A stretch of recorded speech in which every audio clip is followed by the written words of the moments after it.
my $100,000 morning routine. My name is Andy Mattis, and I've built and scaled a coaching business to over 5 figures per month.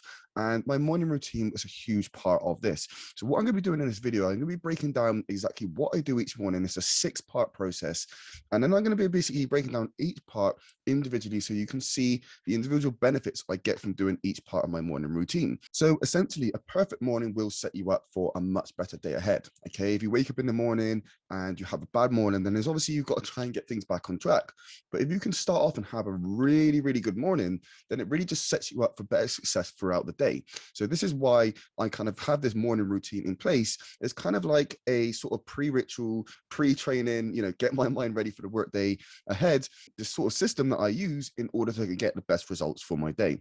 So each morning when I wake up, I perform a 6-part process called SAVERS. Okay, so SAVERS stands for silence, affirmation, visualization, exercise, reading, and scribing. Okay, and I'm going to break down each one of these points individually and explain all of the benefits so that you can understand how to incorporate this into your own life. So number one is silence or meditation. Okay, so Andy, why on earth would you just kind of sit there for 10 minutes, just silent in the morning?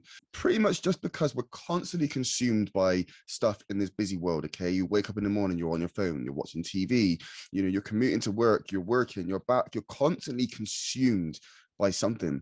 So sometimes it's just nice to just kind of like sit there for 10 minutes, with no distractions, just let your thoughts wander, really just kind of gather your thoughts and really just have a little sort of think about, how your week's going, how's your day going, what kind of things you want to do. It can just sometimes kind of just be peaceful just for you to sit there and just let yourself feel aligned and just think. Meditation is also another option instead of silence, which is something that I often choose over silence. And the reason for this is because, it really just kind of helps you just center yourself, align with your inner self, and really just make sure that you have the right frame of mind when you're going into your work day or whatever it is you have to do throughout the day.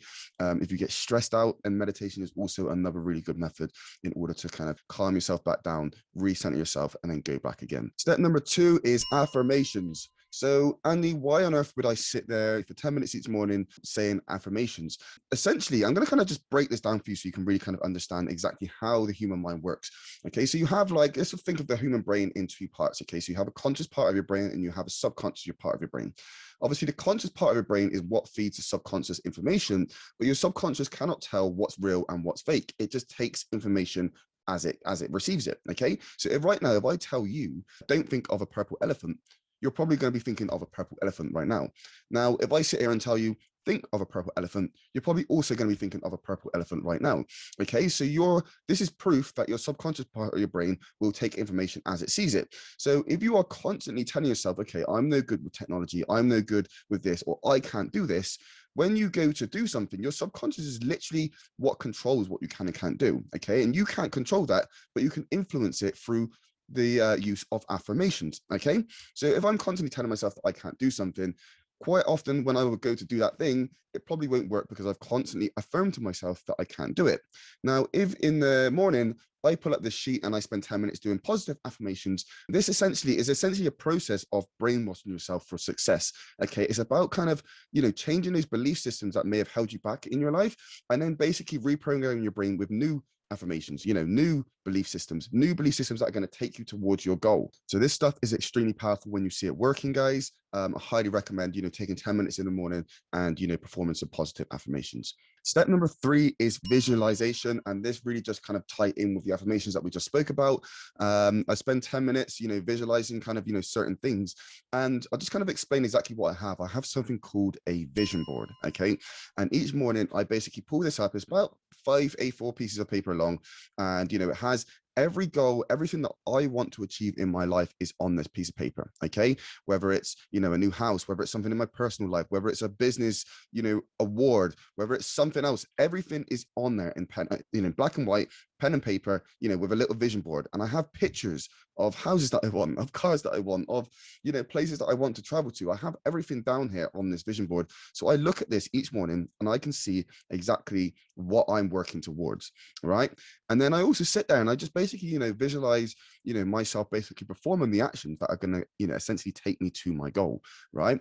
So what I then find is when I'm actually performing these actions, I'm a lot more calm, I'm a lot more centered, because in my mind my brain's already kind of run over this process that I'm performing, and this kind of helps to kind of really just excel things forward in my business. Step number 4 is exercise. Okay, exercise is absolutely essential for me as part of my daily routine. More so often part of my morning routine as well.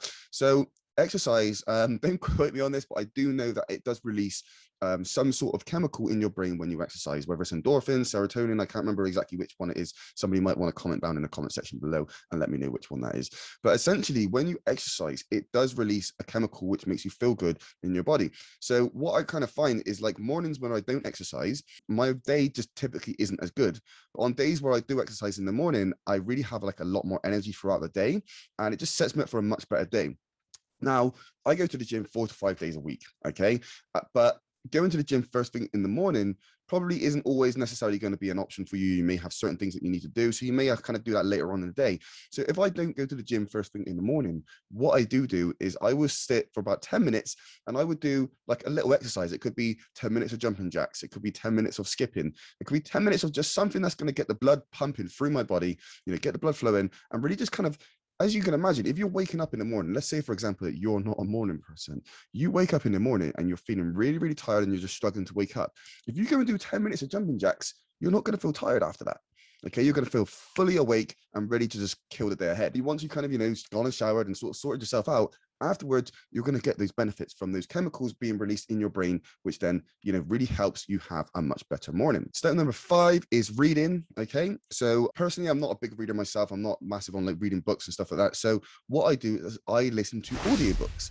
Okay, so I may sit there and listen to like 10 minutes of an audiobook each morning, just take down some notes. And again, it's just kind of like centering my brain rather than jumping straight out of bed and go straight onto social media, going straight onto Facebook or Instagram or YouTube or something like that.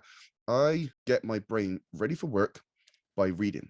Okay, essentially, it's feeding my brain with good information. It may be like a mindset book or something that I'm reading, to really kind of just refresh my memory and make sure that I'm constantly in the best state of mind I can possibly be in order to achieve my goals in the day ahead. And then step number 6 is scribing. Okay, so what is scribing? Scribing is essentially just writing. And as they say, a life worth living is a life worth recording. So I keep a little journal and I just essentially just write down exactly, what it is that I'm doing throughout my life. And I do have like a long-term goal of one day I do want to write a book. So me also writing in this journal means that when I do go to write a book, maybe years down the line, I can just refer back to my notes, which I've written down about, things that have been going on in my life, the ups, the downs, the kind of, the new things that I'm learning, the struggles, like everything is documented. I spend literally about 5 to 10 minutes every single morning just writing down in this journal. And it really just is interesting sometimes to just sit back and just look back at where you were maybe a year ago or 6 months ago when you're writing this stuff down and just be like, damn, like, I've actually come a long way from where I was, because you're actually documenting this stuff. If you don't document this stuff, you're never going to know it, right? So there we have it. That's about 60 minutes and then I'm straight into work, okay? I obviously plan my days the night before so that I do go through that saver thing and then I literally just jump onto my computer. I've got my day planned out. I literally know exactly what I need to do, bang, straight into work like that, okay? And if any of you are looking to kind of like go deeper on this topic, I do recommend a book, which is basically where I learned most of this stuff from, and it's called The Miracle Morning for Entrepreneurs. If you're somebody that really struggles to kind of, get out of bed in the morning, you've always told yourself that you're not a morning person, right? This book will help you become a morning person. And of course, if you are a coach, a consultant, or a course creator who is looking to start, scale, or grow a company, then please do click on the first link down in the description and schedule a call to speak with myself where we can map out a plan to help you scale your business.